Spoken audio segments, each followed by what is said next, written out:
Okay, now, what are the three wonderful gifts from Jesus beyond the atonement for sin? What are the three wonderful gifts? 1. The Holy Spirit in power. Acts chapter 1, verse 8. Don't go anywhere until you receive power from on high. Don't do nothing.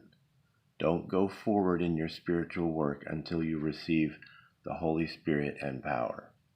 Number 2, the teachings, also known as apostles' teaching, also known as the keys to the kingdom, also known as the messianic teachings, also known as the way of life teachings, also known as the teachings of the Son of God in person.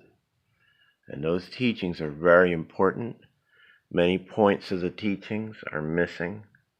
The first and most important point to me is that we become an honesty family where we come together with great joy and celebration in a closed setting, in homes, in a home setting with a few families and individuals. And we admit our faults together. We examine our hearts and we talk about where our hearts are not right and things that we need to do. And we receive communion, and that is the meal, the truth meal that connects us with Jesus. That's just one of the apostles' teachings.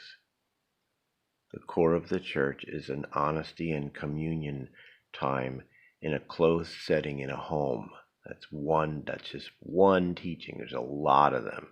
There's teachings about marriage. There's teachings about retaliation and non-retaliation. There's teachings about selfishness, all kinds of stuff. Okay, number 1, the Holy Spirit and power. Number 2, the teachings. Number 3, special people sent to you, sent by God to you for your benefit. Special people. 1, disciples of Jesus.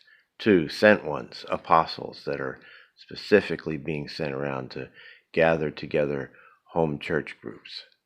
Number 3, truth speakers or seers or prophets that are revealing to you the current things that you need to consider, that God's heart, that are coming from God's heart.